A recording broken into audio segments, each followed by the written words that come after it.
Matinale spéciale donc ce matin sur Europe 1. Nous parlons donc de la sécheresse. 87 départements sont concernés. Chaque semaine, de nouvelles zones et communes sont placées en alerte. À ce jour, déjà 40 départements ont même passé le seuil le plus critique.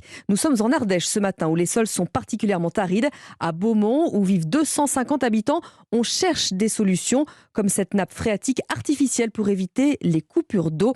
Reportage de notre correspondant Jean-Luc Boujon. Un énorme trou de 600 mètres cubes enterré et tapissé d'une bâche. On met à l'intérieur du sable ou ici de la pouzzolane, une roche volcanique filtrante qui va permettre de conserver la potabilité de l'eau comme dans une nappe phréatique naturelle. De quoi tenir tout l'été, explique Pascal Waldschmidt, ancien maire de Beaumont, à l'origine du projet. L'idée, c'est de remplir ça en mai ou juin quand on a trop d'eau. Vous voyez, par exemple, en ce moment, la source qui nous alimente débite 120 mètres cubes par jour et on doit consommer la moitié sur la commune. Donc on a de quoi remplir cette nappe au mois de juin. Et en revanche, au mois d'août, on pourra envoyer 10 ou 20 mètres cubes par jour pendant 10-15 jours. Parce que l'eau stockée dans du sable ou dans la pouzzolane, les bactéries ne se développent pas et même elles meurent. Dans des civilisations antiques, ils avaient déjà découvert ça. Donc c'est très précieux. Ce réservoir enterré est une première en France. La technique est en revanche très répandue à Madagascar, qui depuis longtemps souffre de pénurie d'eau, explique Thierry Labrosse, son inventeur. On en a installé 80 à Madagascar. On en installe pour l'ONU. On en installe pour l'Action contre la faim. Son inventeur qui est persuadé que le changement climatique ainsi que son coût réduit, 80 000 € ici,